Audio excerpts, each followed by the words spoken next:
Why is that picture so funny? What a duo those two What are. a duo. What an absolute duo. He's like, yeah, okay, you saw a manatee. All right. All I'm saying is if I were playing chess on their side of the board, that might be how I consider handling this situation. What is up, everybody, and welcome back to the Dan Evans Show, the official golf show of Sports Illustrated. We, of course, made it to the very last show of the year, wrapping up 2025, and boy, has it been a heck of a year. But just before the year ended, of course, TGL kicked off season 2. It is underway, and we had our very own Rich on scene, reporting live, giving us a behind-the-scenes look at all the wonderful changes and everything that's going on down there at TGL.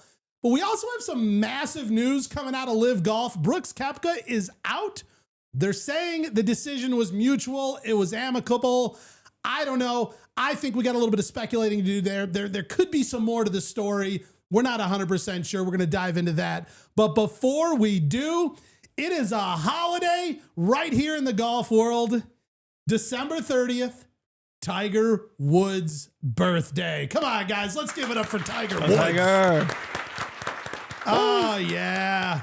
The GOAT of GOATs turns 50. And you guys understand why 50 is such an important number. Oh, yeah. Why is that, Dan? Oh, because Tiger is now eligible to find his way over there to the PGA Champions Tour. Let's go. Let's go. I just want to see Tiger back out on the course. That's really what I want more than anything.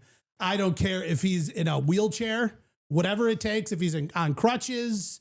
I've seen a lot of videos coming out of these robotic leg braces that kind of do the walking for you. It's almost like a Segway. That's what we need. And I'm 100% fine with any of those options. And I will tune in and not miss a single moment, even if that tournament happens to be at the same time as a signature event for the PGA Tour. I will be tuning in to watch Tiger Woods.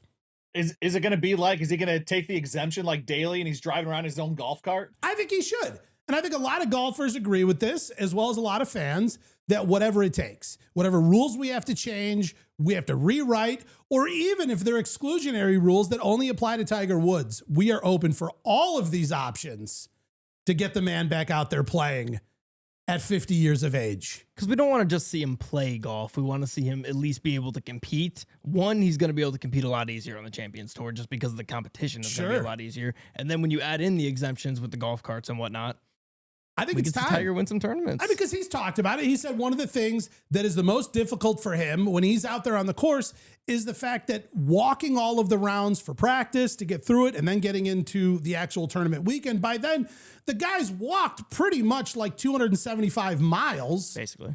Just to get in a round of golf so we can see it on TV. And what I tend to think is if we could even have not only him in a golf cart, a chauffeured golf cart.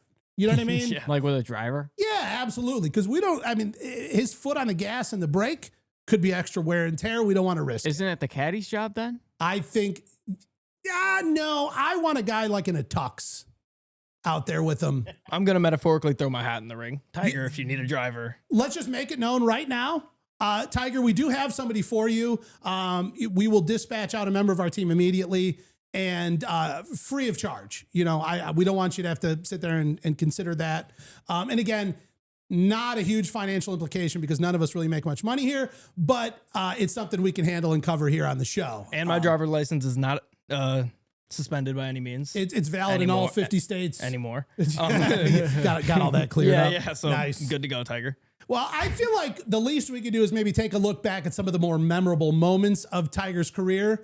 Back in 1997, Masters, when he was just 21 years old, Tiger wins by 12. 12, guys. We're not talking like playoff hole here. That's insane. 12 strokes. We're not talking about missing a clutch putt against Justin Rose to push it to a playoff to barely eke one in to get yourself your first Masters win. We're talking about a 12-shot lead, also making him the youngest Masters champ in history. Tiger Woods, 21 years old, way to kick off the career. Then we take a look at the Tiger Slam. He locked that up by 24 years old. That is mind-blowing. Okay? I don't know. Has anybody else done the Tiger Slam? No, in my understanding, think he's so. the first in history to have held all 4 major trophies at the exact same time. And again, the part about the Tiger Slam that makes it wildly interesting is the fact that he took his PGA Championship, US Open, and British Open, took the winner off. When most people, you never know how your game's going to show back up the next year. Tiger comes back to the first major the following season and wins the Masters. So, again, what does he say? Tiger Woods says when he's getting tournament ready, he's hitting 1,000 balls a day, making 1,000 contacts with the ball.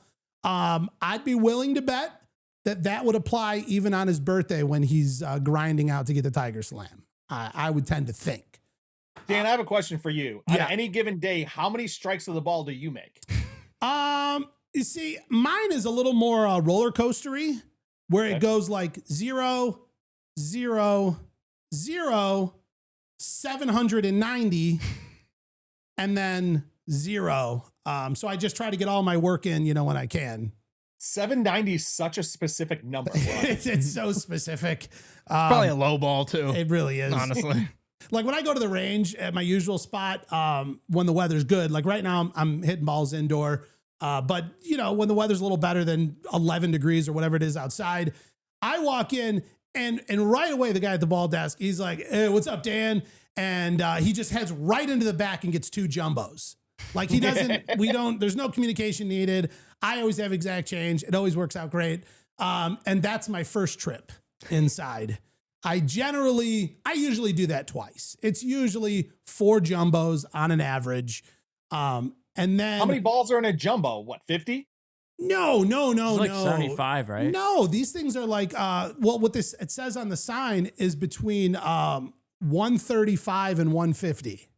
Oh, wow. Okay. Yeah, they're That's a lot. jumbos. So They're big. So you're slamming up to like 600 balls. Yeah. And again, I don't know if that's how any professional would recommend you do it. But it is exactly how I do it. I get quite into it. I'm sure the professionals are not saying 0, 0, 0, 0, 790, 0, 0, 0. They're like, it's a great regiment. It's called cycling, where you do a whole bunch of nothing and then way too much. And then how many of those touches are you doing on your putter? Okay, well, same thing. 0, 0, 0, 0, 0, 0, 0. So You're like doing the opposite of intermittent fasting for golf. Yeah, like it's you're just true. doing it all at once. It's Yeah. to the point where you think he would just suck close range. Just because all these balls he's pounding. But like he could still putt, he could still chip. Well, he's pounding wedges too. Yeah, I'm pounding wedges, but again, off a mat. Yeah, but it's not Yeah. like he's chipping. But if you're pounding wedge even a little bit, then you're going to be decent around the greens. Thank you. Yeah. Do you So let's take wrap any that up. time at all for putting? Okay, here's where my putting practice comes into play. Let's say I've got, 8:30 a.m. tee time. I like to get there and be on the range at a normal round an hour before my tee time. I like to go through and kind of work through a little bit of every other number in the bag. So I'm going to hit some wedges, maybe 9, 7, 5, maybe see if the hybrid's working, check out the 3-wood, smack a few drivers, then kind of work my way back down, recheck on the 7-iron, maybe hit a few wedges. And this is actually something I learned from Tiger, not directly, but on a YouTube video I saw, because he and I don't interact often. We have a few times, not often.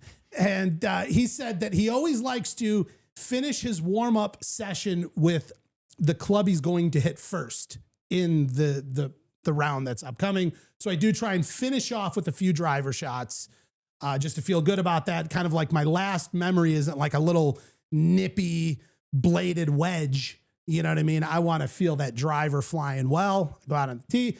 So after I hit that last driver, leave the range, I usually get over the tee 12 minutes before it's my tee time.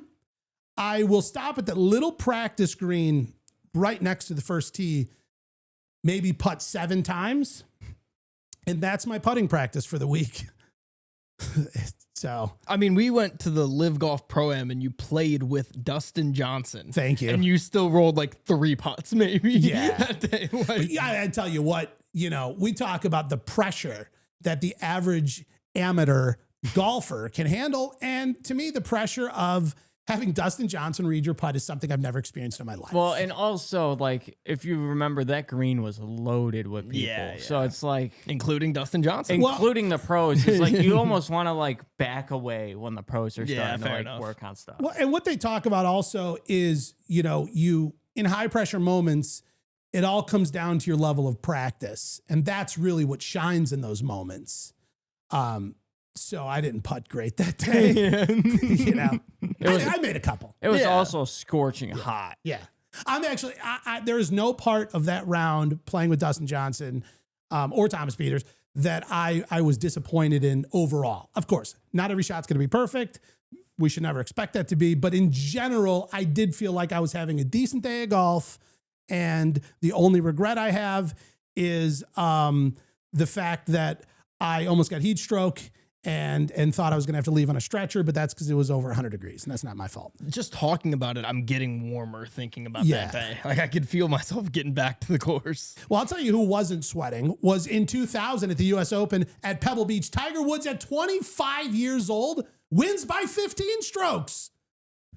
15 strokes. I guarantee the guy didn't have a drop of sweat on his brow. Just flawless out there. Like nothing. Rich, what are you laughing at? Thinking like we're not even 5 minutes into the show and we've already like derailed. Not We are so far off the rails at all. Completely forgot it was Tiger's birthday until you rolled back into Pebble Beach there. I look at the run of show here and I'm like, oh yeah, we're talking about Tiger's birthday, not me. Yeah. Oh, sorry. All right, I'm good. I'm focused. If Tiger is the goat, I'm those kind of goats that faint. If you like make a loud noise and they tip over, I'm that kind of goat. Yeah. 15 strokes though, Pebble Beach in 2000, 25 years old. Guy just makes it look easy. Then 2008 at the US Open at just 32 years old, Tiger basically wins on one leg. You guys remember that? He was like, completely blew out his knee. It's making like crunching sounds. You know what I mean? Yeah, this is how I got introduced to Tiger when I was younger. Yeah. And the guy still manages to force it to a playoff and eventually wins himself once again another major title. Yeah. Classic Tiger fashion. And Josh, were you born in 08 yet? Yeah. Yes, I was. Or are you talking about me or that Josh? Either one. Yeah. Either of you kids. I was 10 years old in 2008. Oh, okay. I was 6. Wow. To be 6 again. Then at the prime ripe age of 43 years old, Tiger Woods wins the 2019 Masters, his 11th comeback of his career. That's the best one, man. That's really something. Yeah. That really is. There's no denying the longevity of that career. The length of time to be winning majors to me is one of the most impressive parts of. It's not even the Tiger era, because it's so many eras. And I was talking about this with a buddy, and we always bring this up because whenever we get reminded that Tiger won a Masters like 6 years ago, it's like, wow, that was insane. Yeah. That he won a Masters, especially looking like what's happened since. Oh, It's like for him to win at 43, and it's the only one that I obviously remember watching. So, Well, wasn't that one like a miracle win too? it was the one that nobody even remotely expected. Like, I mean, because he was gone. He like retired. He went through a lot of stuff in his personal life. And at that point I think he had only had like something around 40 surgeries at that point. So again, they didn't think he had the physical condition to do it. I mean, there was so many elements that were playing against him. Nobody really thought it was going to happen. And of course, it was the miracle of all miracles. It was the Tiger at age 43. What do you think the over was on that? How much money do you think if someone bet on Tiger Woods in that Masters, how much do you think they won? Here's the thing. I feel like even in Tiger's current condition, far too many people are betting on him because it's Tiger. So I don't know if the line ever gets that crazy for him. Yeah.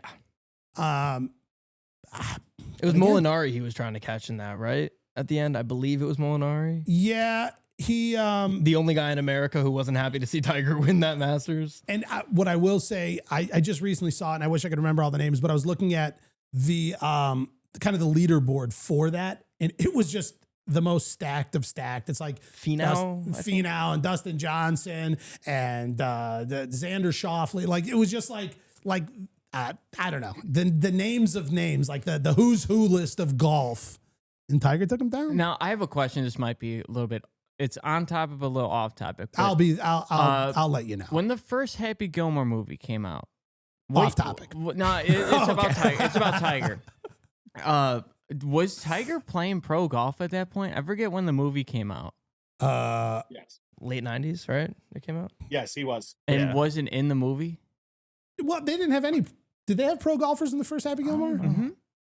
Did they? I don't remember. Yeah, they had a few. They had a few. Like the older guys. They didn't know yet. He was still just a little young goat.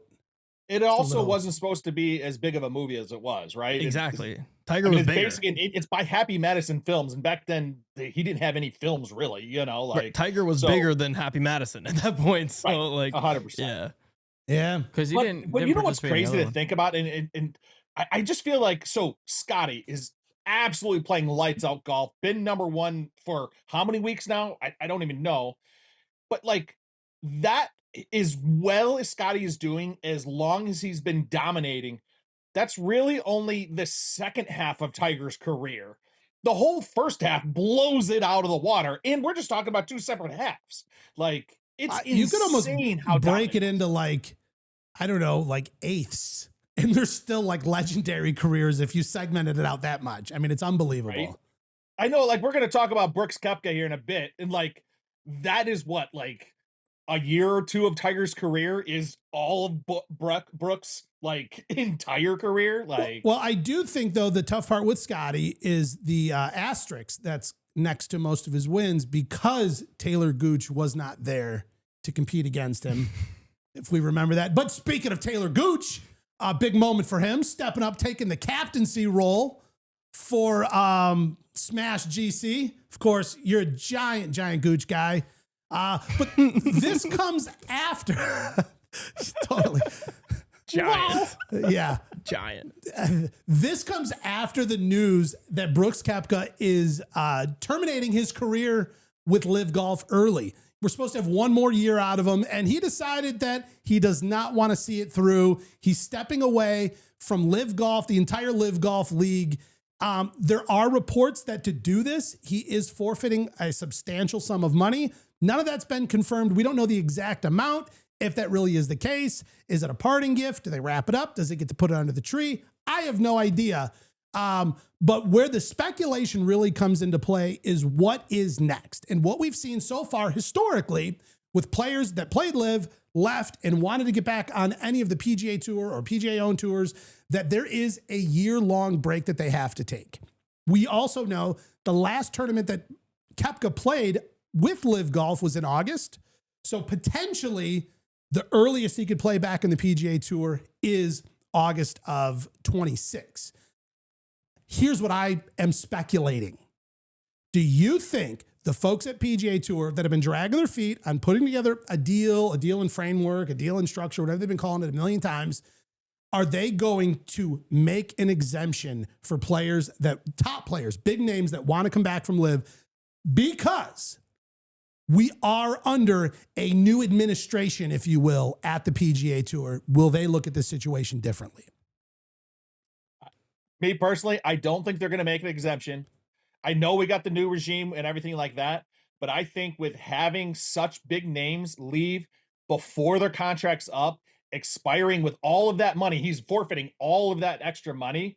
I really think that this might be one of the nails in the coffin for LIV, and it might be just driving down. I hate to see it. You know, I love LIV. I wish there were two great programs that would play against each other, but I really think that this is not good for LIV.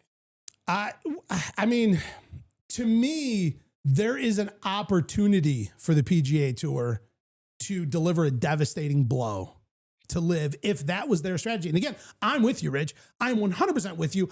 I like LIV. I like this idea. I mean, I feel like when LIV Golf came into play, it affected the entire world of professional golf. I mean, we look at the prizes have completely changed on the PGA Tour. Not that these guys were struggling. Not that Rory McIlroy was going broke. What's crazy is that if the prizes didn't just like 1x or 2x up or something like that. It was like 10 and 12x. How did PGA just find the money that they can now start paying these guys? That's so ridiculous. It was actually, they kind of dug around in Jay Monahan's couch and found most of it. But I have some interesting facts, though. All right, drop them. Say he doesn't get an exemption, and I don't think he will.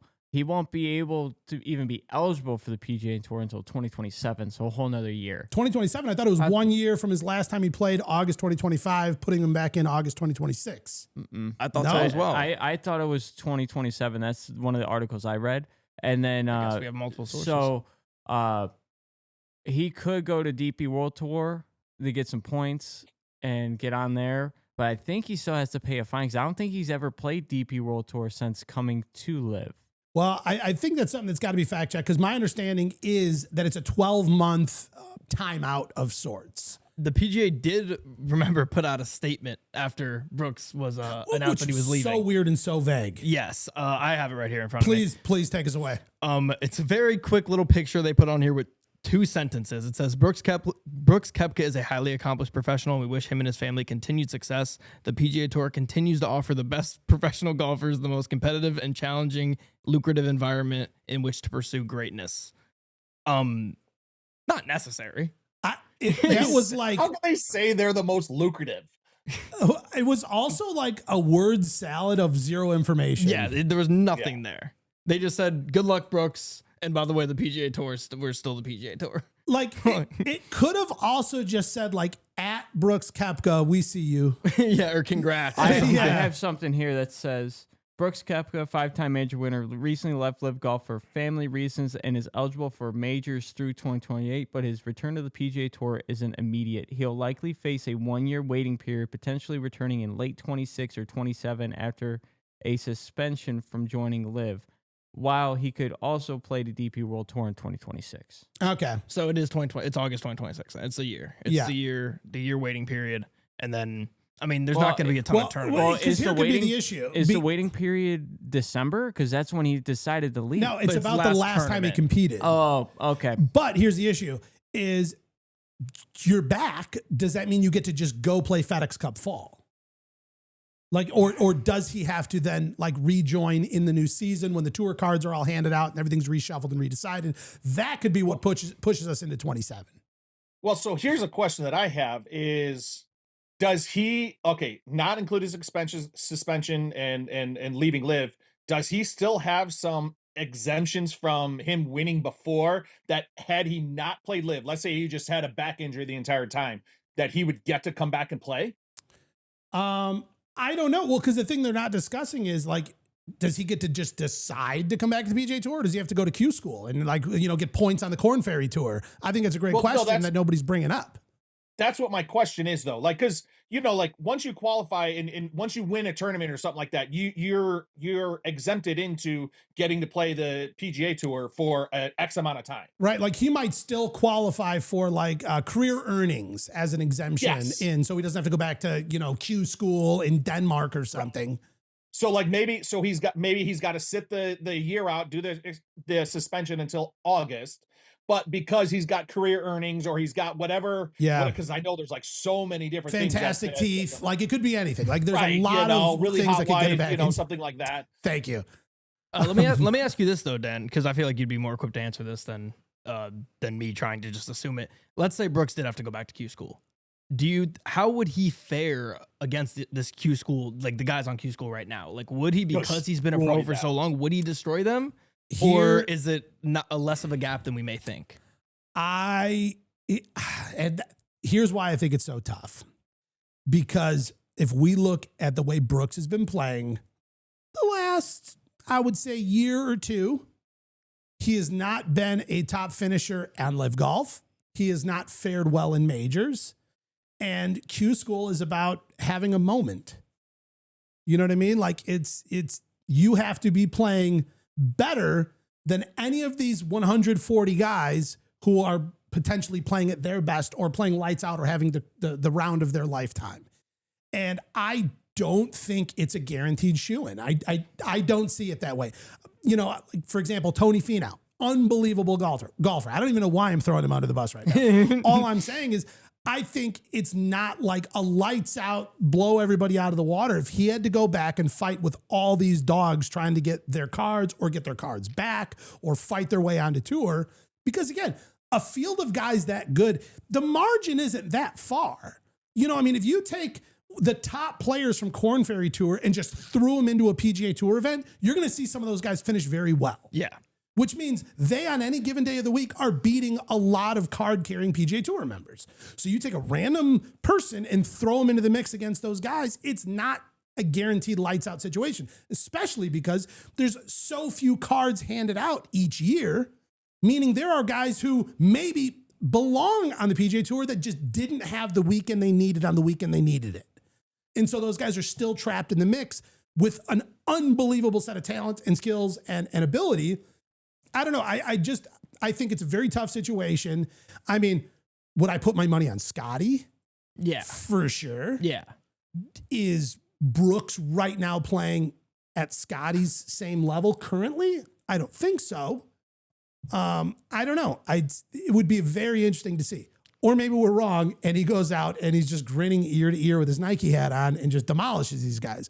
But that means he's having a weekend. Because that's like, I mean, he has to, you throw one of him in there, and as good as he is, he has to go be better than 138 golfers who are just under the PGA Tour. And like you said, some of them are probably better than guys that have their cards. Yeah. So like, can he go and for an entire year be better than 140 guys who are really, really, really good? At this point in his career, I don't know. Well, that's why you have money exemptions, and that's why you have major exemptions and all that. It's the whole reason for it. Well, right, because obviously if you have a money exemption, that means you've built a name, you have wins, you have fans, and it is to the tour's advantage to have you back out there, not just your own. It's not like a thank you. It's like, obviously, if you've won this much, you're a name that has a draw, and it helps us for you to be playing on this tour. 1,000%. So here's something I'd like to add for Koepka. This is his 2024 major finishes. So not 25, 24s, right? T45 of the Masters, T17 at the PGA Championship, T26 at the US Open, and T43 at the Open Championship. Which again, none of those are bad. I mean, you know what I mean? Like, by no means are those bad. The best players in the entire world, he qualified all 4 times. Yeah. It's true. Like, so that's why I'm saying, like, he's going to mop the floor with the Korn Ferry guys. It's just but at the same time, a Korn Ferry kid could just have a day. Well, but that is why there's more than one spot too, though. When you get into a Q school situation or top points earners from the season, it doesn't just go to the guy who got first place. There are a handful of spots. So kind of considering that, and do I think he would land in those handful of spots? Probably pretty likely. And also, you got to keep in mind their sponsor exemptions too. Oh, like he's got to be getting those left and right. Do you guys think he's not going to get those? Like, well, and with like the whole the whole Q school thing, like Brooks has to have a day too, because out of the 140 guys, there are going to be a couple guys who shoot extremely Lights well. out. That's just the numbers on it. Yeah. So it really just comes down to, can Brooks put together low 60s rounds over and over and over in Q school? At this point in his career, with the way he's been playing over the past year, I know 2024 was better, but 2025 was not great for him. I mean, it's not great, but he's still in the U.S. Open was T12 this year. Yeah. Oh, I didn't notice he finished that. Did he make any other? It says cuts? at Oakmont he shot +6. It says he missed the Masters cut. Crazy. That's T12. Oakmont's insane. Yeah. My God. But it shows he missed the cut of the Masters, and then it doesn't have data. Did he play for the Open and the PGA Championship? I know it says it doesn't have data. I don't remember. There's too much going on. Here's a real question. Do we feel like this is the breakout moment for Taylor Gooch? He's stepping up as captain. And news just came in. I saw it on the feed here within the last hour that along with this acceptance of this position as captain of Smash, that he's also signed a 3-year renewal contract with LIV. So Taylor Gooch is locked in. He likes it. I feel like he's excited to put on the captain hat. I do know that Brooks and Gooch were tight. They're friends. I don't know. Are they tight only on the golf course? Is that like like we work together, so we're like work friends, but like when we're not at work, we actually don't hang out and go to barbecues? Are we Smash buddies? Are we Smash buddies? Yeah. I don't know. You kind of brought up the point that you're not sure that Brooks is tight with a lot of people potentially. Yeah, he just seems like he's a close circle. Not like he has a couple really close friends, and then everybody else is just like they think they're friends with him. But he's not It really sucks now because I feel like I can't wear this hat anymore because Brooks is my guy. He's your guy. What are you going to wear? A blank hat? I think I gotta get a Nike hat. That helps. Fair enough. Or you can get a Bears hat.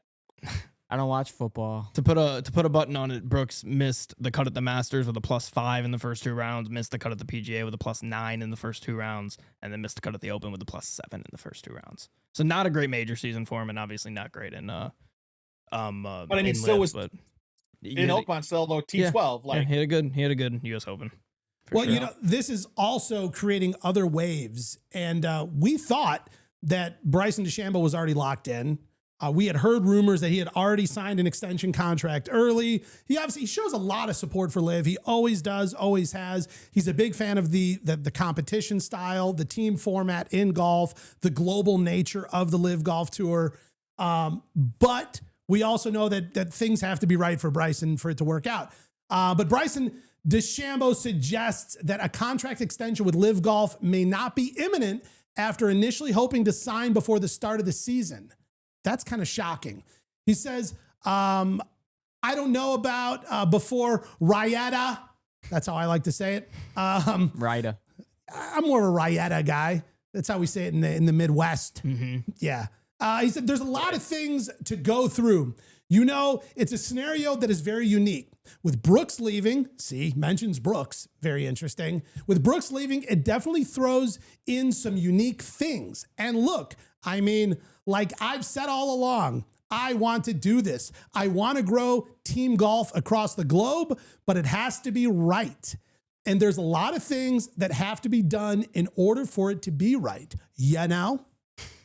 So let me understand this. So Bryson has 1 year left on his deal, correct? Yeah. What our understanding is his time, his window should be up at the same time as Brooks. And so they both should be in their final season. Brooks obviously exited early. Bryson is still on for this season unless something changes and there's breaking news on Instagram in the next 5 minutes. But the hope was to lock in his contract before the end of this season so he doesn't get into that sort of window of a zero contract situation. And the speculation was that contract was already done. And apparently it is not. And it sounds to me like what their first event is in early February. He's not even confident that they're going to have a deal together within the next month and a half. What happens after that? If they don't have a deal, is he just not playing or is it? Well, he still has the remainder of the season. Oh, you still got one more year. Right, but it's working on the contract for what would come after this season. But again, I didn't know this was possible. Apparently, even if you have a contract, that doesn't mean you have to keep showing up.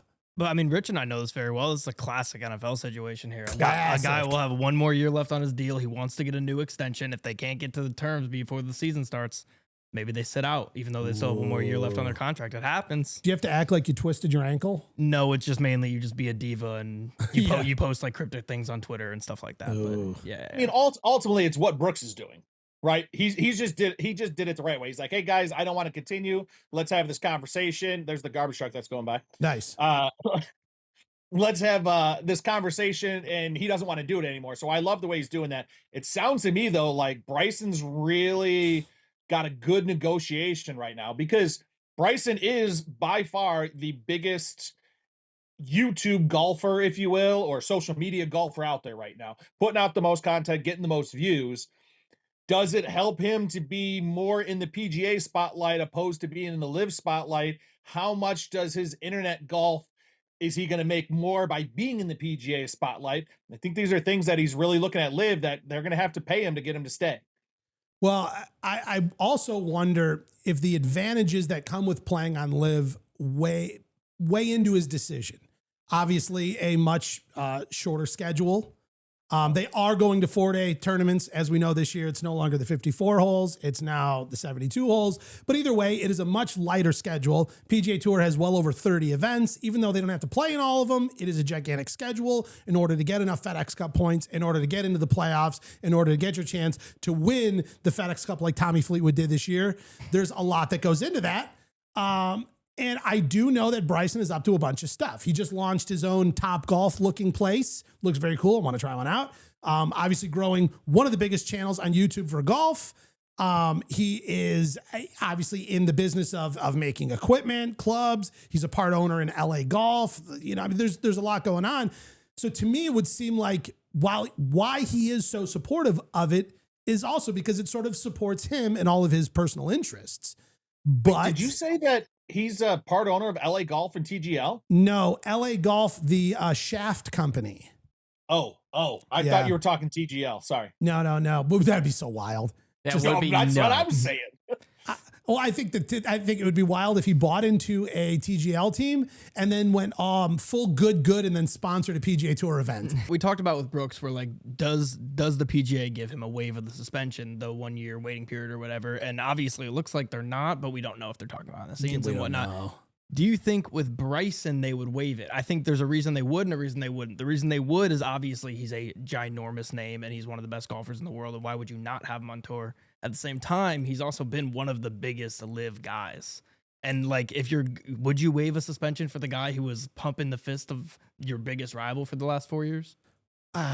Here's what I think. I think with Brooks out, and if Bryson DeChambeau followed, I don't know how LIV Golf survives that. Yeah. Well, they got left John Rahm, Joaquin Neiman. Yeah, I think, I don't know. I think that is very tough. I think if Dustin Johnson left, let's say, for example, I think the tour carries on. Yeah. I think if Joaquin Neiman leaves, even though he is one of the top players in the league, I think the tour still carries on.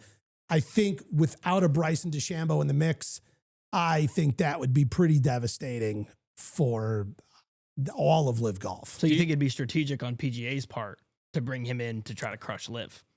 Here's the thing. Again, I want to restate the fact that I like LIV. I'm a fan of it. I support it. I love everything they've done. So I'm going to continue to preface my remarks with that. 100%. But if I were in the PGA Tour's camp and I were trying to cripple the tour that it rose up against us and created all these issues and you know, whatever, fractured golf and all this stuff, that's what I would do. I would let a handful of these big names in, hall pass. You can come play the Amex in a couple of weeks. You can do whatever you want. Come on back. You got a little window. Taylor Gooch, you can come too if you want. Little window. What about Phil? That, you know, they really have to swallow some pride there. But either way, LIV to anybody. I think if they opened up the doorway, even if they didn't open the door, even if it was like a revolving door, so it never really opens, but you can kind of go through it, you know what I mean? It keeps the breeze out. If they gave any of these sort of options and there was a even minimal exile, I think that would be the crippling blow. There's no longer a deal and framework. There's no more conversations about how we join these two things together. The conversation is done. And again, I'm not saying I want to see that. All I'm saying is if I were playing chess on their side of the board, that might be how I consider handling this situation. Question. So say Phil, a Sergio, a Bubba, they leave. Do you think they go straight to the 50 tour? Phil for sure. I think he's going straight over the champions, hanging out with Freddie Couples. I don't think there's Ernie Els. If there was betting odds on guys to leave LIV, I think dead last would be Phil Mickelson. Or at least maybe guys to get back on the PGA Tour. I don't know if I see a pathway there. Like They kind of double and triple down on Yeah. LIV. They send these guys like little key fobs to enter back into the PGA Tour, and Phil's doesn't work. Yeah, It's like turning red for some reason. It's like, what the heck, guys? It has like a message on it. That's like go to the 17th hole at 10 o'clock. Yeah. So what's going to be really interesting to see is if Bryson does decide to leave, does that start a domino effect where other players are all starting to leave? Because that could happen really quickly. And if that does happen, that's going to be tough for LIV to survive.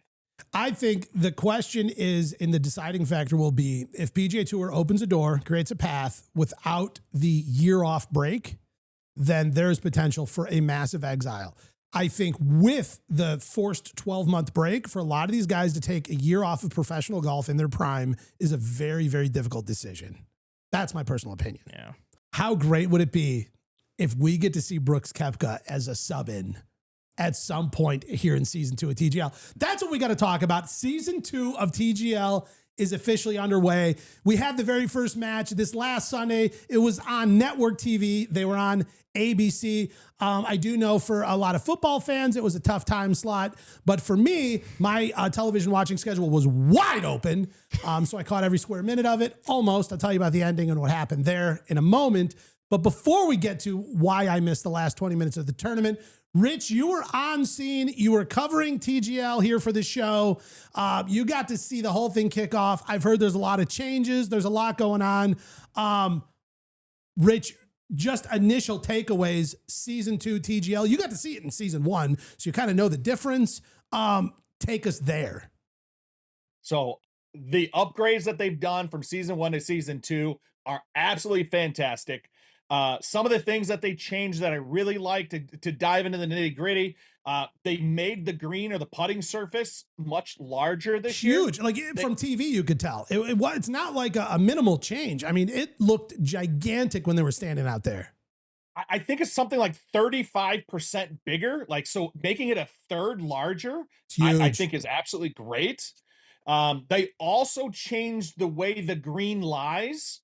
So last year, they were a lot of the longer putts and stuff they weren't able to make because the guys just weren't used to putting against the grain and stuff like that. So they made the grain a little bit better now for them putting. And we saw some huge putts in that first season. Well, and the first episode. Some of the grass changes that they talked about in the broadcast as well is the grass outside of the green, where before these guys, there was into the grain, against the grain, with the grain, all that stuff, where they made a lot more of the shots facing into the green where you're hitting with the grain. And I do know on artificial turf, against the grain is very different.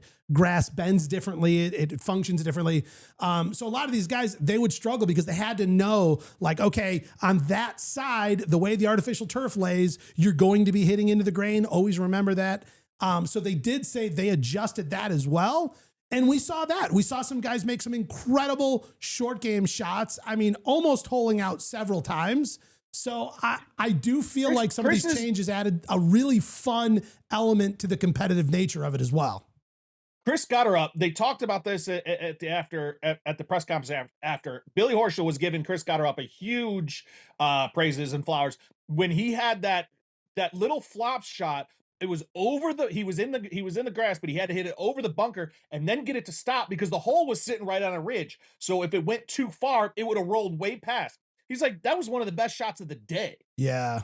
Well, it also very interesting scenario for the very first tournament of the season. Atlanta was missing 2 of their top guys. Justin Thomas, as we know, recently had what was the back surgery called? The microdiscectomy. Microdiscectomy, the Tiger Woods surgery, as they call it now in the industry. But then also Patrick Cantlay was sitting out as well. So they had 2 replacement guys, 2 guys that have never played in any of these TGL events. And who was it? We had Chris Gutterup and who was the other? Corey Connors. And it was kind of fun. So again, it mixed things up. I thought that potentially this was going to be a gigantic advantage for NYGC, but these guys obviously played quite well. Well, and when you look at the lineup of NYGC, Cameron Young, Mats Fitzpatrick, and Xander Schauffele, like Xander. But when you look at that name-wise is much bigger than the name on the Atlanta. Well, I was going to ask you, behind the scenes, I spent a ton of time in the media center last year, and one of the announcements that went out is a completely updated media center. I haven't seen it yet. What's going on back there? I'll be down there for match 3. That's in like a week. But I haven't seen it yet. What's going on behind the scenes? So Samantha, she's the one that kind of runs everything back there. She's absolutely awesome. She's like our contact back there and everything. Great. She is so awesome. So the first thing I'm like, wow, this place looks nice. And she's just laughing jokingly, but true. It's like, she's like, I know we have walls now. Yeah. Which so many people don't see, like media centers everywhere at majors. I mean, other than probably the Masters, but it's usually in like a little circus tent that is like temporary. and there's like folding chairs, or you're just standing around on like grass or wherever they put this tent up. So generally speaking, media centers are not very, I don't know, extravagant, if you will. And TGL in season 1, they're in this gigantic SoFi Center, and it was sort of, I don't know, like a nice designated area with like big curtains that would kind of keep the area contained or whatever. But they took it a little step further, huh? Yeah, oh yeah, and a few other nice things is now they actually have 2 stages for the step and repeats. The step and repeats are also more catered to each individual team. So like the Atlanta had Home Depot was their sponsor. So for the Atlanta had that in there. And so they stood on the Atlanta side. You know, the New York Golf Club, they were on the other side over there with their big sponsor. I think it was MasterCard. Looks like MasterCard. MasterCard. Yeah, that's who it was. It was MasterCard. So, you know, just kind of adding that stuff in, those nice little touches was nice. Little like creature comforts, like, so I was able to pick up an awesome Yeti. It's got the TGL. It says season 2 on it right here, which is awesome. You flip around the back, and I know it's kind of tough to see in the camera, the lighting, everything, but it etched in here is each one of the teams. Oh, that's cool. I like that. I need one. Oh yeah, so good. Other things, I didn't know they were doing this on the bottles. Is it pre-filled with but Kool-Aid? It's got the drinking cap. Oh, that's nice. So it's just like a little screw cap for that, and then that actually comes off, of course, to fill it For so the you're not filling chugging it through the cap. little hole. Nice. They got other nice little goodies. A nice good TGL pen. It's a stylus pen. Let's see, a little information about the Yeti. But this is the part that I'm really looking forward to. I haven't done it yet, but they got the sticker pack. Oh, where are they going? So, what are you putting them on? Your bumper? Yeah, I'm gonna put them. No, I'm not putting them on a bumper. Laptop. I am gonna put them on the back of my laptop. So next time I'm in studio, you'll see all the stickers on the back of the laptop. Are you putting Definitely all of them going on there, or just your selected team? No, I'm putting all of them. I'm putting all 6 of these on there. I probably won't do all of the TGLs, all of these. Probably save definitely some of like those the TGL for your bumper. logo. But yeah, these can go on the bumper or something like that. Those team stickers are gonna look so good on the laptop. Yeah, as soon as I saw it, I was like, "Yep, we're good." And here's another thing for the boys. Monica said she doesn't necessarily want her sticker, so I'm going to bring hers with. Oh, can we compete for them somehow? Good idea. Yeah, oh, for sure. I That's love a it. great idea. Everything has to have a game. Everything has to be a competition. I have Other little fun. fun things that they had there. So they kind of changed. So with the media center, a lot of times they'll feed you and stuff like that. So they switched it up. They still do have that big food tent that's outside, but that's not where the media goes anymore. They actually brought in our own food bowls. And I had like, it was kind of like it was some kind of like a bowl. It was like an avocado pork belly bowl. Oh, and I could go for one of those right now. Never had one. the pork belly was so good. So good. What's a pork They got belly? a new espresso cappuccino machine over there. Of course, all your soft drinks, anything like you want like that. It was really nice. So Pork belly is a part of the pig that is pork near the belly area. Well, man. No So also- way. Hey, Josh, question for you. I know, Josh, you're very particular on food, but Josh, do you like bacon? Yes. You're going to be all right. So pork belly is bacon. That's where it comes from. But so now this is just like big, thick pieces that were cut and so tender, so juicy. Oh, It wasn't like hard, like, because I'm not a fan of hard bacon. I got to have like a chewy bacon. So it's not bacon at all. Think about like a bacon steak, basically. All right, hey, Google that. I want to talk about the press conferences. Did you get a chance to talk to some of these guys? I already know the answer, but I'm setting you up. Kind of run us through what you were talking about with these guys. So I did. I had 2 different questions. What was really cool is one of the questions that I asked, they actually TGL posted Billy Horschel's answer on their Instagram. So I was like, "Oh, that was my question." That's when like, you know you nailed it. When your Yes, question, I was so bummed about highlight that. moment. I've been there only a handful of times, but when you ask a question that makes it to social from the official pages, that's big win. So I see Billy Horschel up on the screen. What'd you have for him? So the question I have is, I asked Billy Horschel, I was like, "Hey, how are you feeling being the unofficial fan favorite of season 1?" And kind of take us look back through season 1 and what you had there. Oh, I and so love then this that. is what he had. Unofficial. Pretty official. You got him. You got the Listen, laugh. obviously, it's cool. I mean, I don't do it to to be voted the fan favorite. I do it to have fun. This is a lot of fun to be a part of. I don't think I could put into words last year why I enjoyed it so much, but I realized it after season. We played professional golf for so long. I've been doing it I'm going 17th year on the PGA Tour, starting in a couple days. And you do it for so long, the grind of the PGA Tour, the wear and tear, it's just Groundhog Day over and over, and you sort of lose that fire a little bit. You still have the desire to be great and accomplish your goals, but that fire sort of, isn't always burning nearly as strong as it did when you first came out on tour. But when you come into something like this, that's completely different, something you couldn't imagine. It brings you to sort of as a kid, like atmosphere, something brand new, something fun to be a part of, and to see it turn out, how successful it was in season 1, and we're going to have just as much or even better success in season 2. It brings that sort of enjoyment and fire to be, have a great time and enjoy what you're doing, in life. I love that. Well, how about this little full disclosure for, viewers at home? We tend to, and we do this when I'm in press conferences, same thing. Rich there, we have a group text going for the show, and we try and brainstorm up questions and throw things out there. And, there obviously is no official report that Billy Horschel is the unofficial fan favorite, but that's our true take. That really is. And to me, it was the most transformative character coming out of season 1. And I think so many people that we've talked to out and about at different tournaments, on social and everything, completely agree that we got to see the side of Billy Horschel that I don't know, for me personally, I didn't know existed. I mean, a lot of the times if Billy Horschel's on social, it's because he's at the Waste Management yelling at somebody who's like talking during someone's backswing, which is obviously pretty rude and not professional golf etiquette when you're viewing at a tournament. And we got to see the side of Billy Horschel. I mean, remember he talked about last season where he was like, I was so pumped, I just blacked out. I didn't even know what I was doing. Justin Thomas was like, yeah, you almost broke my hand, high-fived me. The moment was electric, the whole thing.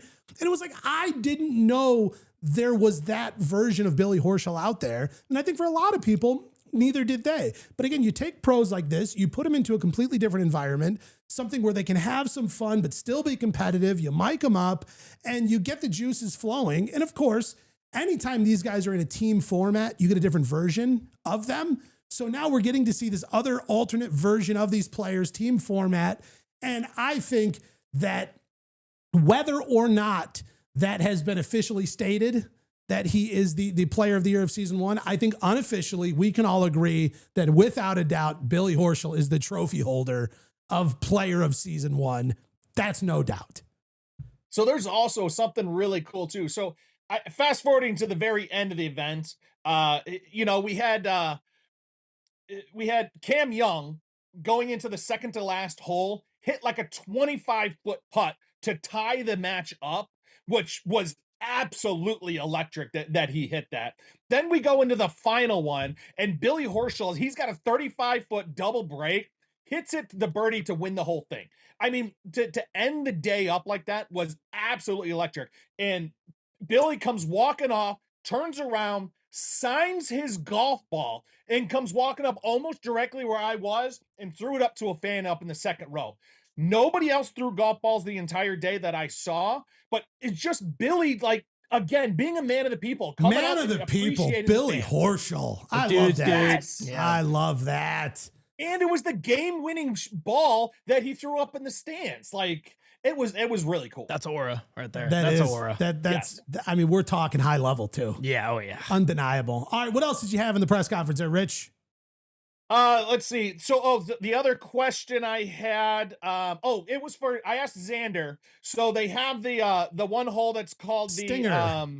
The Stinger. Yes. So the Which Stinger quick hole. So plug. Real quick, before you jump in there, real quick, want to give a quick plug. The Stinger hole, of course, was designed by Augie Pisa. We had him on last week for a special interview episode. If you haven't heard it yet, it's on Spotify, YouTube, the whole thing. There's some clips on social. What an incredible dude. Wildly interesting story. Just a very, very cool person. It was a lot of fun to chat with him and kind of hear his inspiration behind designing holes like the Stinger hole. So, Rich, I'm so glad you brought this one up, just because taking a little behind the scenes look at the designer of the hole and kind of getting to learn his story made me extra interested, made this week even cooler to watch. Please go ahead and tell us about it. And not to hype it up too much, but in my opinion, it's okay to hype it up a little. My favorite interview we've ever done on the show. Oh, me too. It actually was longer than the full episode, which never never happened. I had to force myself to stop because I was like, I could keep going. I just have a million questions. And here's the most fun part.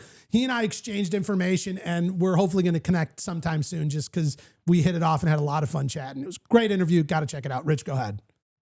No, that was awesome. So, and what's really fun about the Stinger Hole is, 2 weeks ago on our show, we were talking about the Stinger coming out and how interesting it was. What do you do? Do you do the hard hook from the right and hook it around to the left? Yeah. Which Cam Young, that's what he was trying to do and stuff like that. But then it was, do you hit the quote Stinger and keep it low? So during the match, they had the Stinger Hole. It was Xander and I think it was Chris Gotterup for Atlanta hit it. I don't remember for sure who Atlanta's hit, but both of them hit the Stinger and hit the underside of that rock ledge that was coming kind of out. like the ceiling underneath. Like they got under the start of it, but didn't stay low enough to exit. So, and Chris's shot ended up landing still in the fairway, but Xander's popped out and hit in the water. It bounced off some rocks. It was like, ping-ponging around the whole thing. So then during the press conference, I asked Xander, I'm like, hey, Xander, with the new hole and everything like that, the Stinger, do you guys feel that driver is the right way to go? Or are you looking at maybe in the future hitting a different club?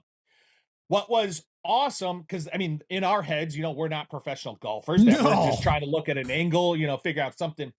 Instantaneously, he's like, nope, driver's definitely the best hit. Well, we got the tape here. Let's roll the tape. Oh, go. Tape. It's all tape, guys. I mean, we've all hit it. So I think driver's the answer. You just, the lower. I think without stating the obvious. Yeah, I mean, I think if you hit iron, I don't know what the carry is with an iron and stuff, but 90. I don't see the point in doing that. I think driver's the only answer there. Just hit it and hope. Fitzy launched 1.1 in practice. I launched one 2 degrees. Cam tried to hook it around the rock. Weird. So we all had a good fun. I mean, last night Billy and I were in here. Billy hit driver off the deck, and we both cleared, or I guess we're under it easily. Yeah. So we were both a little surprised when both our shots smoked the rock. I love that. The whole thing. I love that whole dynamic. I love they're like, hey, listen, we all hit shots that we're not pumped about, but under, that's the way. You just got to do it. But even hearing him talk about he hit one 1.5 degree launch angle. Xander hits at 2 degrees. Like you look at Rory, when Rory's pounding a drive, he's hitting 14 degree launch angle. So just to give a comparison, when you see Rory out there bombing the ball, it is coming off the tee at something like 14 degrees. And these guys are trying to hit it at 1.5. Just for a little bit of perspective in how different that shot is from when they're stepping up the tee and bombing away and there isn't a mountain in front of their face. DOD might be the play on that hole. It sure could be. And also if you look at Cam Young. If you listen to the answer, that's what they said, that they were doing some DODs to kind of help that. What's wild, I was watching an interview with Cam Young, I don't know, a couple months back, but he was talking about his shot, that his fairway finder. Like if he just needs to stay in the fairway, just knows he needs something he can trust, he tees up his driver lower than I tee up the ball hitting an iron on a par 3. Wow. It is barely hovering over the grass. I'm like, dude, your fairway finder is essentially like a fluffed DOD. So apparently he's comfortable with that. I don't know. For me, listen, I'm not a professional. What do you want me to do? I thought it was funny when he was like, yeah, he tried to go around it. Weird, but yeah. I would like to know though, if anybody has successfully achieved a go around shot successfully. Lefties probably. Okay. Like the old Bubba Bomb. Yeah. Yeah. Fair enough. Well, but what's interesting is, okay, so if you are bombing it and you're fading it off to the side, do you sacrifice that much distance because you got such of a fade, where if you're hitting that Stinger, it can hit and roll, and where does the ball end up landing, not just where it hits, Well, and then also the confidence of just straight up piping one over the water and praying it comes back enough. Yeah. Right. But the other option is piping it at a mountain and hoping it goes under. So it's a hope and a prayer shot. I'm excited because this year, that hole's going to be featured a lot. So I'm excited to see what other professionals are really trying to do and where it progresses. Well, I got to tell you, I'm excited to get down there next week. TGL Season 2. It's fun. It's exciting. I feel like there's momentum. I feel like it's growing. I feel like it is more all over social media, even though they do an incredible job at social. I mean, like you said, the question you answer went to social. It was up in like an hour. I mean, these guys are just firing away, firing on all cylinders. But it's cool. I'm excited. And I'm also excited to get some sweet swag. There's also some other, just some other stuff. TGL doing it right. They do have the sim trailer out in the outside again where you can hit. But they also moved this, the second trailer, rather than being a trailer, they have a sim set up in the building. Ooh. And they have some competition where if you get like a hole in one, or you hit it on the green or something like that, you actually get a prize or something like that. So that's fun. They've got other stuff like ping pong tables that are out there, just having fun. Of course, they got the cars. There's a shot of me somewhere in there. I'm sitting in the Jupiter car. It's like a golf cart that's all wrapped in Jupiter and stuff like that. The golf cart is primo. It's like absolutely awesome. So it's just, there's a lot to do. It's not just going there for the event. But I will say the event live on TV is so spectacular. I absolutely loved it. Well, so obviously I've said this for a while. If you're ever down on that side of Florida, it's worth going. See if there's tickets. Chances are, if it's a night Tiger's playing, which again, with his health, who knows, those nights can tend to be pretty tough to get tickets. And again, it's like, speaking of getting tickets, Dan, every seat was sold out this week. Wow. Everyone. It was insane. Because, last year when we went, we were about mid-season. And I would say it was there. We probably maybe half full-ish, something like that. No, there was not a seat in the house empty. Wow. Advertising's awesome with them. The other thing too, I gotta mention, Monica, my wife, she was there. She was the cameraman for the day. So all that footage you're seeing and stuff like that from the clips, she shot like 90% of it. She was absolutely awesome. A huge good work. help. Shout out Monica. Yeah. Pull through for the team. But one of the things, because we obviously know I'm a big Bears fan. It was a Sunday. Luckily, Bears weren't playing till that night, but I actually wore a Williams jersey to the event. Look at you. Did you find any kindred spirits there? Any other Bears fans? Monica was cracking up and made me make sure that I mention it. There were so many people there that were commenting on the jersey. Like, I was walking into the stands to go sit down. Out of the right, people are just yelling, "Bear down!" And like so many different people. Your boy, Mr. Steele. Yeah, Roger Steele. He was there. He mentioned the jersey that I had on. He's like, "Let's go Bears." There was a bunch of security people that mentioned that I was there. In the media center, I had a bunch of people talking about it. Like, it literally towards the end of it, Monica's like, "You got to make sure you mention it." And then like more and more and more people kept saying it. And she just was laughing every single time because it was definitely the right choice wearing the Williams jersey. I'm curious, as we know, Arthur Blank, owner of the Falcons, he is also the owner of the Atlanta Drive team. He was in-house. He was sitting over in the owner's suite. Did you make it a point to try and like get some eye contact going? Just let him know like, hey, this is the team. This is what's doing. So I wasn't able to make eye contact with him, although we do have some good footage of him out there shaking hands with some different people, actually out because we're allowed to get on the greens, or not on the green, on the main playing area. We were out there before the match when all the players are warming up. He was also out there shaking a bunch of hands and stuff like that. And I know Monica got some good footage of that too. Well, I wish you guys got to have a little moment and, you got to really just make sure he was fully aware of your Bears fandom. And, I don't know. It's fine. Jared's really quiet over there. Yep. I'm just going to keep to myself and let the show move on. Are you mad when people are fans of other teams? No. I'm just going to keep my comments to myself. That's all. That's fair. One of my favorite things that TGL does on social is they post like the walk-up photos or walk-up videos of guys. Like, the pros, they park their cars and then they're kind of making their way into the back entrance for the players. And usually, you look at like Cam Young comes walking in, his hair's like awesome, slicked back. He had something on his social where he like just left, I don't know, was it like Peter Millar or whoever he's sponsored by?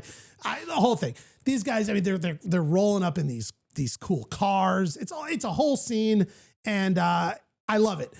And my favorite of the week, without a doubt, was Xander Schauffele's walk-up for a lot of reasons. Number one, the fact that he looks like he's a dad who's got seats up in the balcony.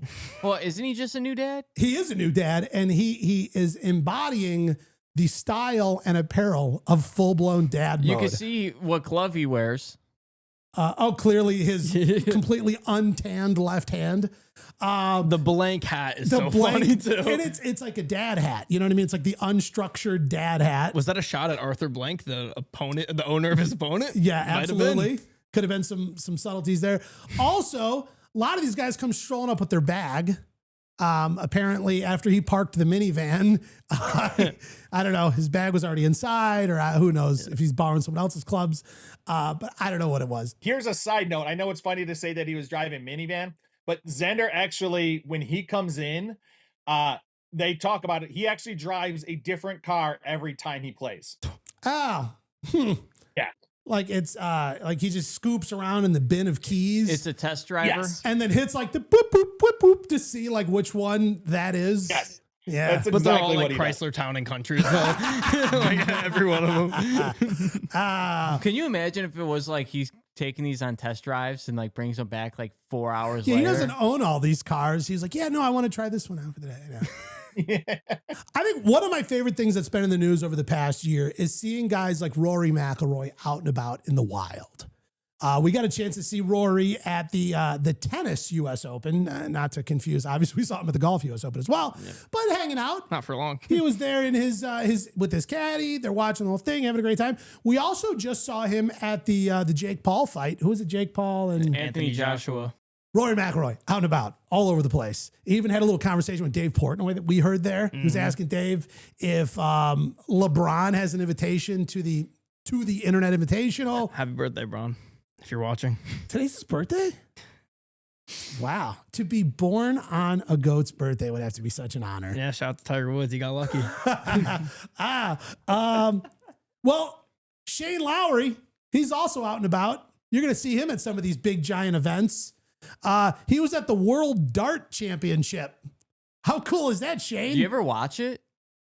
No, I didn't know it was watchable. Oh, dude, there's clips on social of these pro darts. It's They're usually just throwing darts. It's usually overseas. The amount of 180s they're hitting, which is the most you could get in 3 darts. It's 3 triple 20s. You know, I didn't want to focus on their talent. I more wanted to focus on how ridiculous this is. Oh, sorry. And you're making it sound cool, which makes it less funny. Hey, I gotta side with Josh though. Like, I'm telling you, watching the dart championships are like the crowd is into it. It's electric, especially when they're trying to shoot a 501, like when they're doing a quote perfect round and like 9, so it's yeah. 180, and like as they keep going, like it's awesome. All right, so Shane Lowry was at this really cool thing, apparently. And good for him. I don't know if he makes a phone call, gets some VIP access, but he's there with his buddy, Tyrrell Hatton. Why is that picture so funny? What a duo those two What are. a duo. What an absolute duo. I tell you what, I would never want to see these two guys pissed off in the wild. Yeah, You know what I mean? Like when you're at a sporting event and like you got your drink or whatever at your feet and you accidentally kick it over. Those are not the guys you want to kick your drink over into. No. Not at all. Not a I bit. bet you they'd be so fun to be at a bar with. Oh, though. I'm sure, yeah. Do you think they keep a tight circle? Like, could you kind of pony up next to them and you're having a couple rounds and all of a sudden you're all buddies? Or do you think the whole time it's like, leave us alone? Like, No, I think I think you could become friends with them quickly if, Like, you're, real quick. if you act right. It yeah. depends. I feel like Yes. they could be fire and ice. You know, Shane Lowry is kind of like more of like a bubbly guy, and Tyrrell Hatton's known to be kind of more like the aggressor. yeah, you what's know? the opposite of bubbles? Water or Oh, I soap? thought they were like porcupine needles Yeah, or something. yes. I don't know. The antithesis to a bubble Yeah. is the porcupine needle.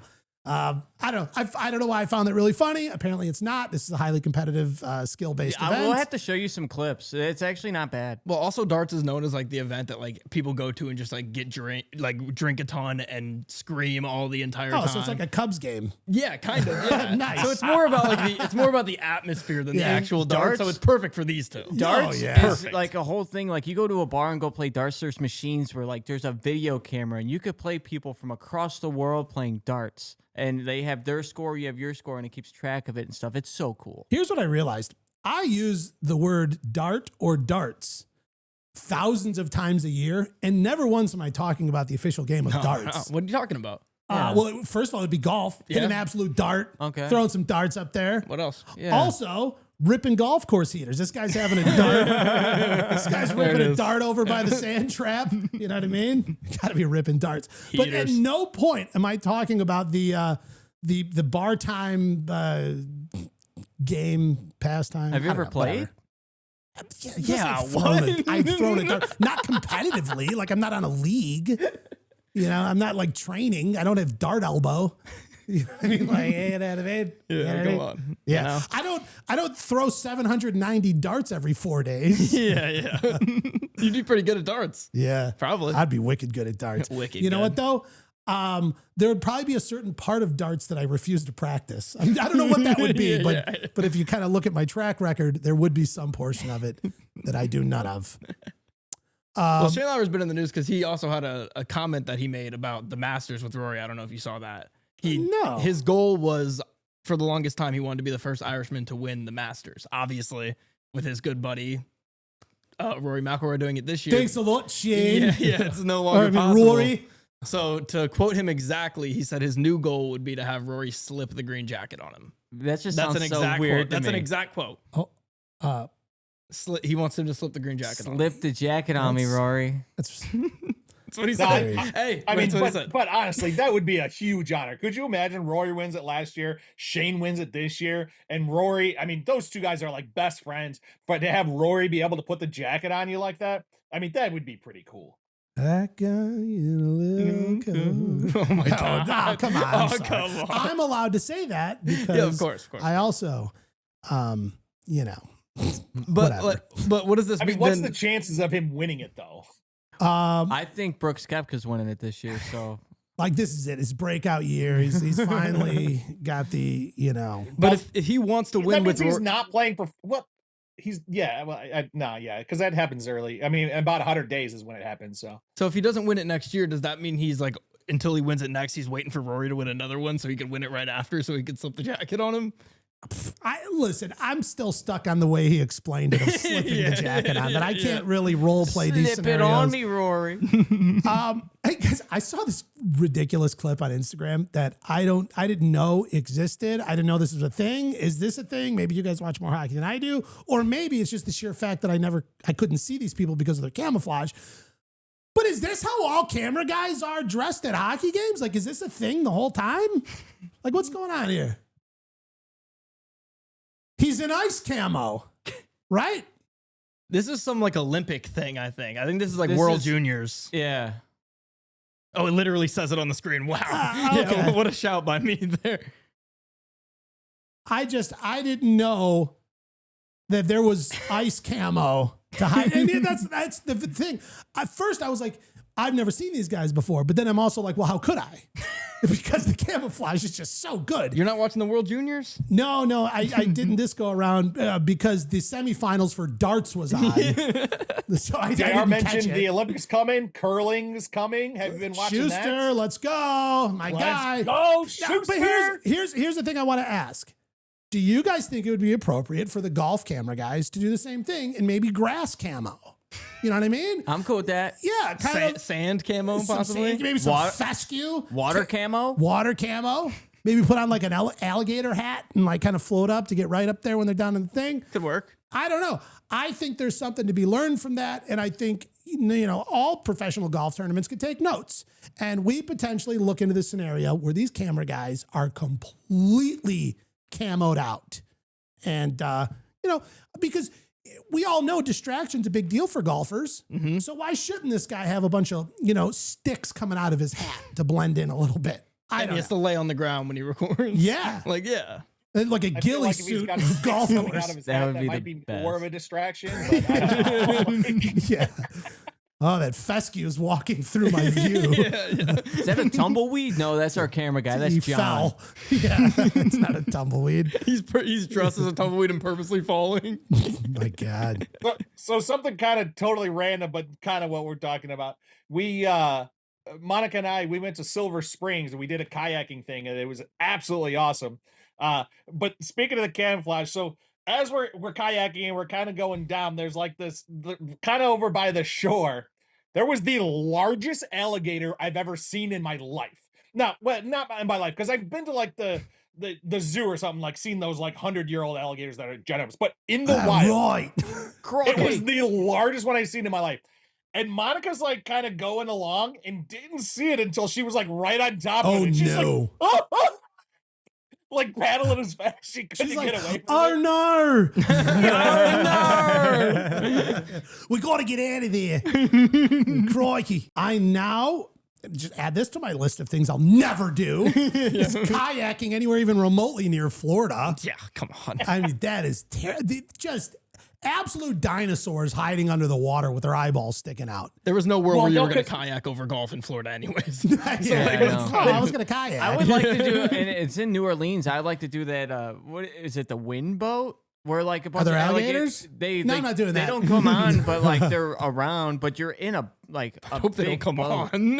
You don't want to risk that. Rich, what are those boats called? I know you know. It's like a fan boat. glass I'm a big bottom fan boats? of them. No, it's the one where there's a huge fan in the back. Come on, Rich.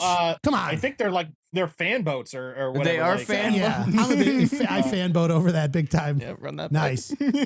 big important topic. Airboat. Airboat. Airboat. John Daly. Perfect. But I mean, it was cool though, because the alligator was like, he was sunning himself. So I have pictures of how massive he is with his huge tail and like everything. And he's just like sitting there just paying attention. And then I kind of like went kind of close and like got some good pictures of it.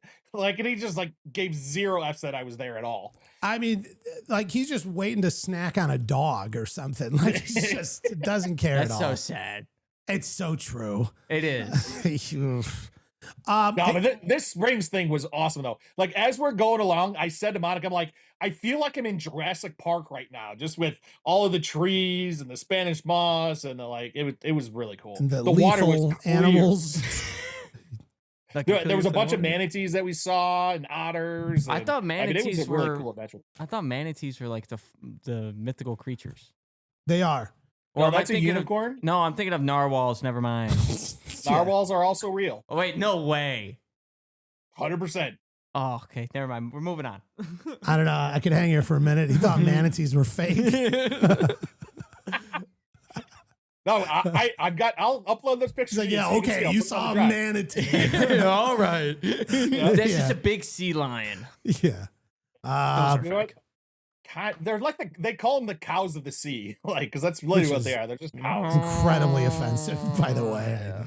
Guys, want to play a game? Yes. I would love to. Let's do it. We're calling this game Fairway Feud. Come on, Josh, keep going. Hit the music. Here we go. Everybody make noise. Nice. All right, welcome to Fairway Feud, the show that I invented last night while I was laying in bed because I was giggling at this idea I had. At what we had time? Right around 2 a.m. There we go. Yeah, that's when the best ideas come to me. Pacific time. Oh my goodness. So here's the way the game goes, guys. Was there plenty of herbs going on as you were doing this giggling? No. I don't know. Was I like listening to Joe Rogan talk about like UFOs and I thought of this dumb idea or something? I don't know. We had an AI, and by we, I mean I, had an AI simulate a survey of 1 million people. Okay? Family Feud's asking like, what, 100 real people? No. Yeah. We prefer AI to ask a simulated 1 million people. And we got the top answers from the questions. Here's the way it's going to go. Your score basically depends on how many people agreed with you. And I've got the top 10 answers here. So I did it completely random. Who goes first? And here, you go first.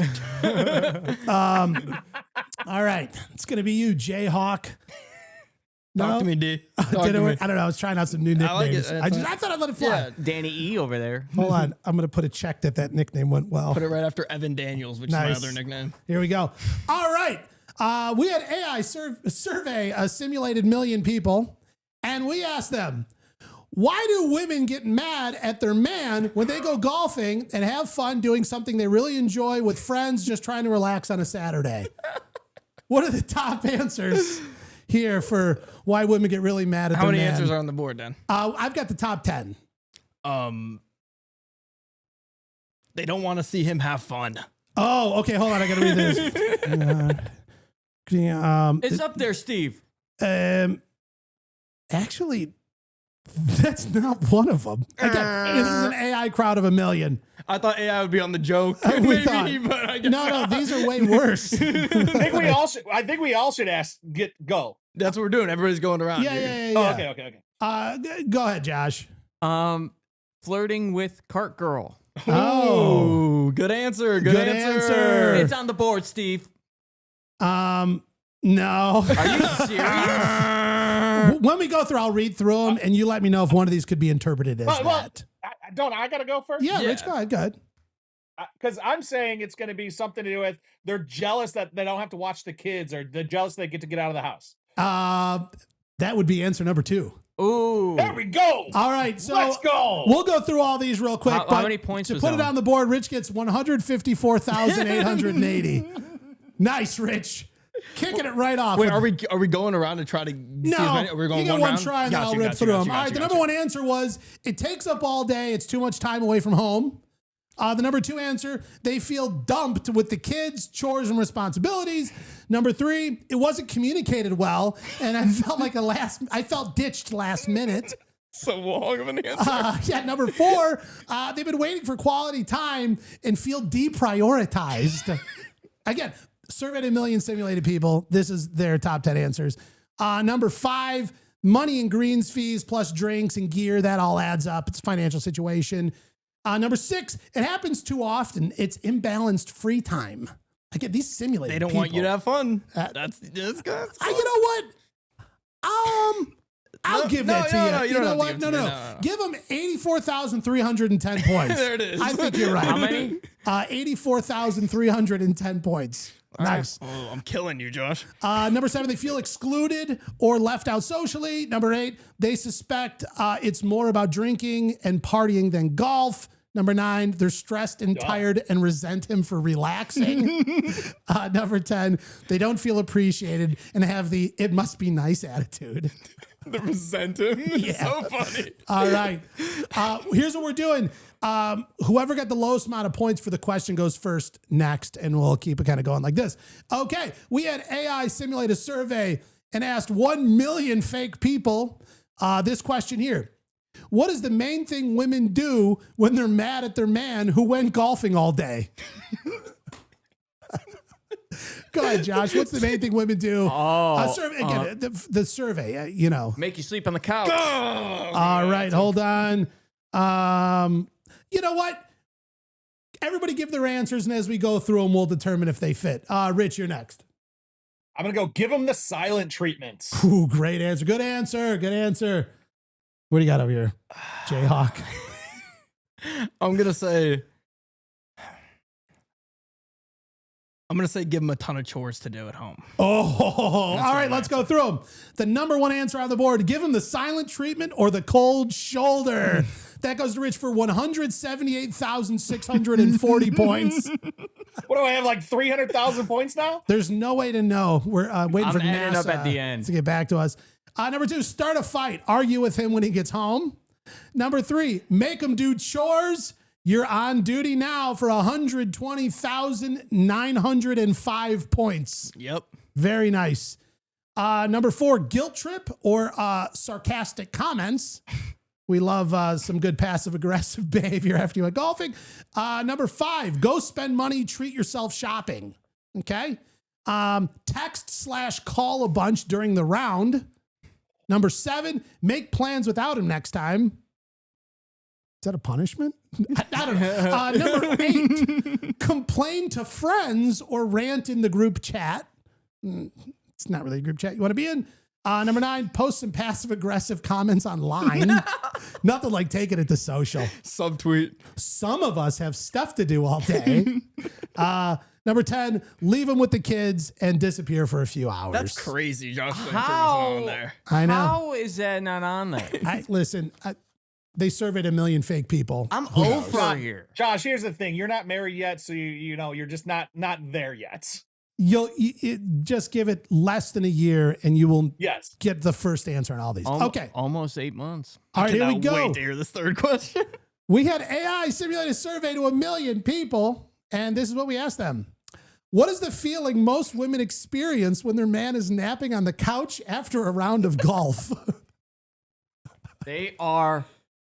After a round of golf, too. That's the tough Yeah, one. the nap, that which is, by the way, one of the It's the greatest best thing naps ever. on the It's the planet. best thing ever. And probably the most hated nap. Yeah. By, Especially if you've had a few cocktails, you know. oh, you you're gotta ride just back home. zonked.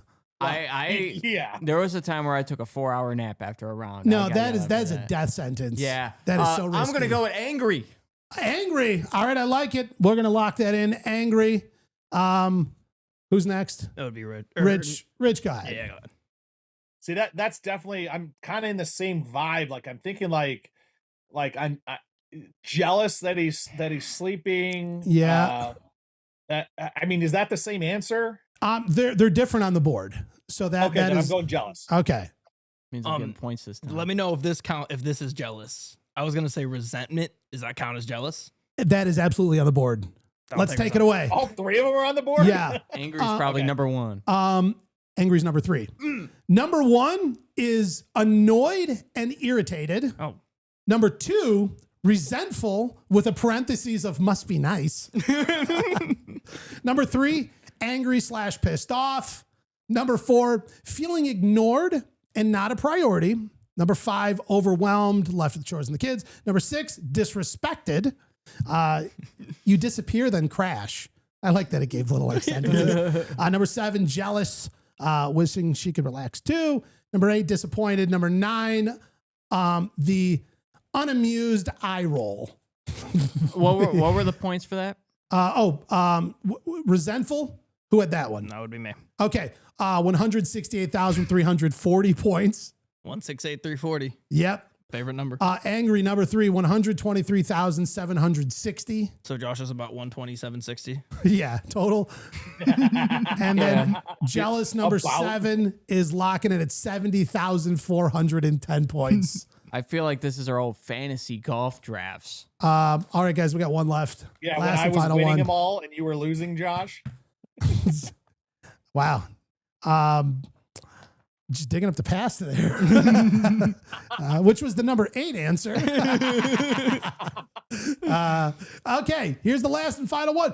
We had AI simulate a survey to 1 million people, and we asked, what's the worst thing a guy can say when his wife is bitching at him for golfing all day? What's the worst thing you can say? Rich goes first. Rich, you had the lowest points in the last round. You do get the first guess here in the final round of the game. All right. I don't know what the points are going to say, Okay. but I don't care. This is the number 1 answer. Yeah. Calm down. Oh, yeah. All right. I got probably an even better one. All right. Honey, we're playing another 18. Oh. It's not as good as calm down. So with my last answer, I picked resentful because we used resentful in one of the other questions. I'm also going to take one from one of the other questions with the silent treatment, Dan. I'm going to say nothing at all. Oh, just ice him out. Okay. Delivered or read? What? Undelivered or read?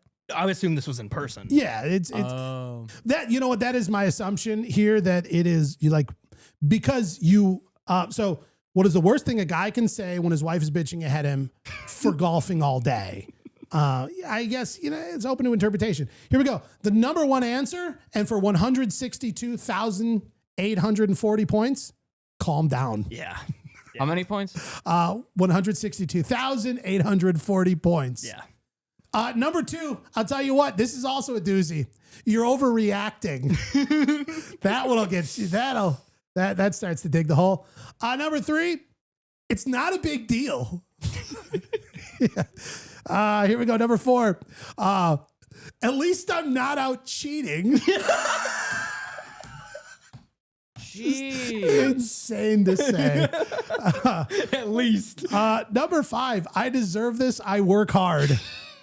Apparently that'll get you going. Number 6. You should get a hobby too.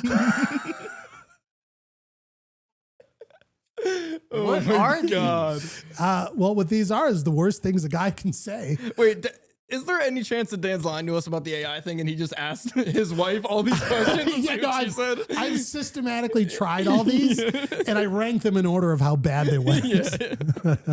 That actually is probably not far from the truth. Yeah, and the score is actually minutes that I got the silent treatment. Okay, let's see here. Oh, all right. Number 7.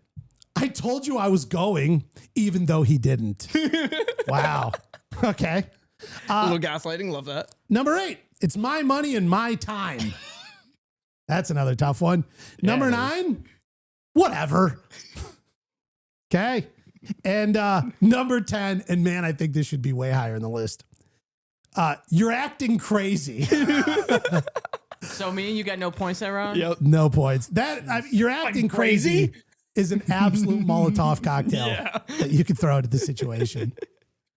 But still, if you just say, "Oh, calm down," yeah, and also if you combo them, calm down. You're overreacting. You take calm 1 and down. 2. You're overreacting. You're acting crazy. Yeah.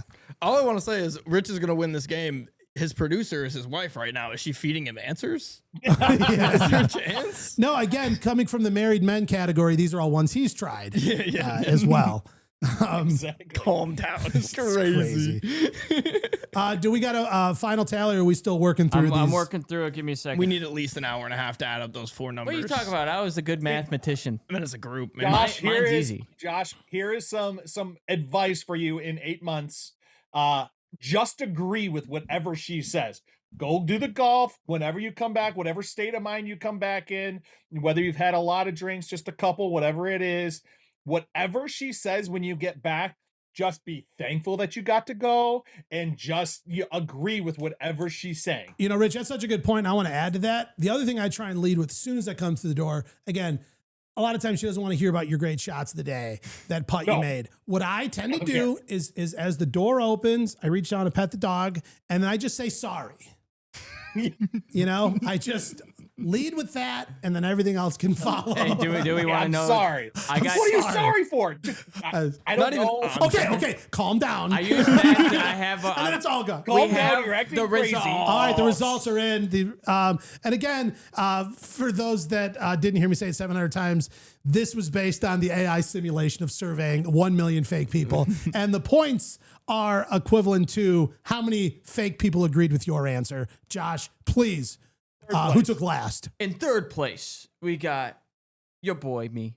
Okay, top 3 finish. That's Top podium. three, that's podium. That's You know? podium. It's better Gotta than Tommy respect Fleetwood, it. you know. Top 3 out of 4, and Easy. one guy didn't participate. So I had 123,760 points. Very nice. Very nice. That's only getting one answer right. All right. In second place, it's JR with 373,555 points. I mean, if you think about it, it's a lot of people agreeing with you. Yeah, right. You know what I mean? You're not alone. And then the cream of the crop, the winner, the number 1 is Rich with 576,770. Over 500,000 folks are just completely on board with Rich here. That is unbelievable. Hey, Rich, congratulations. You want to just take a moment and just talk about the honor and this victory? Putting the thumbs up sign in there for everybody. Did you see that the Zoom thumbs up came up when he did that? It gave him a little emote. Yeah. Shout out Zoom. See? You go like this, it gives you a little Zoom emote. I like Takes it. a second though, but Whatever. Hey, since this is what happens when you've been married for more years than you've not. Fair enough. Very fair. does that mean I'm like in the 1% of people? So like I'm unique. We knew that already. Yeah. You know what? Sure. Well, we'll give you your first place on unique. So you There we go. There we go. You want to say anything? I would just like to thank my fam. Nice. They made me like this. They made me like this. All right, guys, we got to get out of here. Again, last show of the year. Anything you guys want to say to send off 2025? Last remarks before we close out such an incredible year it's been. Scotty Scheffler winning 2 majors. Rory McIlroy getting a Grand Slam. Tommy Fleetwood finally getting a win. Hoisting the FedEx Cup high over his head. And still in my heart, he's holding that FedEx Cup over his head no matter where he goes. I think he should turn it into a hat. That's my personal opinion. I know he has better things to do. Anyone else want to add anything before we get out of I here? got one for you, Dan. Please. Tiger is going to win something in 2026. Something. Even if it's like winning a civil suit against, his HOA, like Yep. whatever it is. Yeah, Like he we is don't care. winning- We want a victory. He's winning something in 2026. Yeah. All right. Anyone else? I just want to say I love all you guys. Oh. This show is absolutely so much fun to me. And we get to keep doing it every single week. I don't always get to be there in person. I'm not gonna lie, being down here in Florida is absolutely amazing in the 80-degree weather. Sorry to rub that in. But no, absolutely love doing the show with you guys.